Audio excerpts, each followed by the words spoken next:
Hey podcasters, welcome to the Shaun Herr show, where we learn how to break the slimming cycle by mastering your mind, meals and movement, helping you finally achieve a balanced lifestyle and long-lasting results. In case you didn't know, which, let's be honest, you probably didn't, this Saturday coming up is my birthday. So I thought this week will be a great time to talk about how important it is to have the right mindset around social events and occasions. A lot of the time, when we're dieting or trying to follow a plan, that plan can be quite restrictive. You might feel like, or actually be directly told, you're not allowed to eat certain foods anymore, which, right out the gate, fucking sucks. Because it's quite likely that you like those foods. Let's take the keto diet, for example, because that's the big fad right now. In case you don't know what that is, and also if you think you do, here's an explanation from epilepsysociety.org.uk.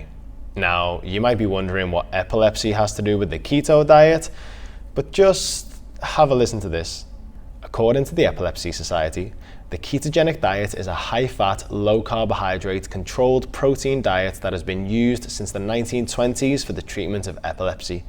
The diet is a medical treatment and is usually only considered when at least 2 suitable medications have been tried and not worked. The ketogenic diet is an established treatment option for children with hard-to-control epilepsy. However, adults may also benefit from dietary treatments. Dietary treatments for epilepsy must only be followed with the support of an experienced epilepsy specialist and dietitian, brackets, food specialist. I just wanted to pop this in here to point out that the keto diet is not intended as a weight loss solution. It's a medical treatment for epilepsy that's only recommended with the support of specialists. As of me recording this, as far as I can tell, there are no studies into the long-term effects of a ketogenic diet for weight loss. And by long-term, I mean years and decades. The longest I found was 24 weeks or 6 months. So if you're thinking of going keto because Sally at work said it's the best thing she's ever done and the miracle cure we've all been waiting for, ask her how long she's been doing it for. And also ask if she's constipated, or feeling like she's got more headaches, or misses pizza, which incidentally are all common side effects of the keto diet. Just letting you know. And that last question brings us nicely back round to the original point, restriction.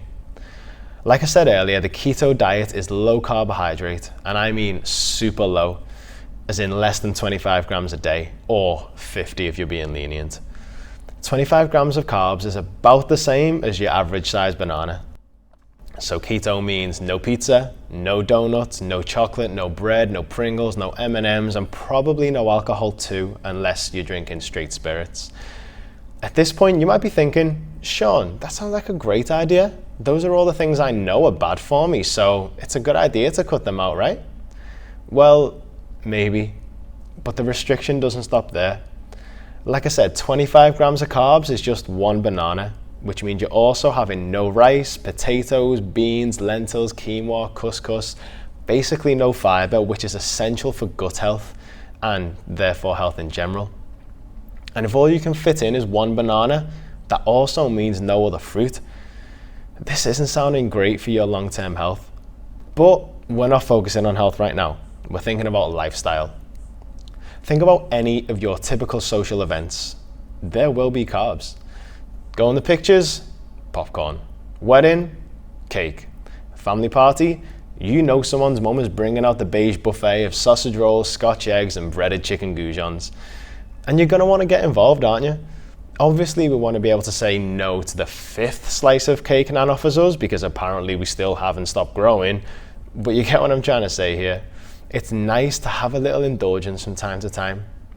And it's like they say, all work and no play makes Jack go off the fucking rails and into a binge. People tell me all the time that they're struggling with binge eating, that they can't seem to stick to a diet without giving in to cravings. And I've got to say, I'm not surprised. It's that big red button. If someone tells you you're not allowed to push it, you're gonna want to push it, especially if everyone else is and you know they're having a good time. If you know you are allowed to have a bit of cake at the party and that it's okay to enjoy your toffee popcorn at the pictures, that in itself takes that urgency out of your mind, and that shame that often leads us to binging and feeling like we may as well just go all in now, seeing as we've already fucked it. If it's allowed, you haven't fucked it. You've just enjoyed the party. And you know that it's not going to ruin your progress because the 5 or so days before, you've been eating well, training when you plan to, and got a decent amount of sleep. And if you do feel a bit hungover because you indulged a little too much, you're going to get up, go for a walk to clear the cobwebs, neck some water, and make yourself a veggie-filled omelette to help yourself get right back to normal. Or at least, that's what I'll be doing. Listen, at the end of the day, you only live once. I don't want to be sat in my rocking chair regretting all the fun I missed out on because I was being so anal about my diet and losing that last bit of belly roll. And at the same time, I'm not going to take that to the extreme and massively overindulge because that would inevitably cut my one life shorter. But I am going to indulge when I want to enjoy the life I've got and balance that with enough love and care for my body to make that life last a little bit longer. If you struggle with social events, try thinking of them like this. They're just a little less than healthy blip in an otherwise healthy lifestyle. Here's your action steps for today. And you know I'm all about action because action leads to results and results motivate us to keep taking action. Take out your calendar, whether it's the calendar in your phone, the one on the fridge, or one of those little planner books you get from the shops. Add in all the social events you've got coming up, even if that's things to do with work, like meals out or entertaining clients. If they're already in, awesome. Once you know what those events are and how less than healthy they're going to be, you can start to make a plan. You might plan to be extra healthy or cut back a little bit in the few days leading up to the events to counterbalance the indulgence and excess of the day.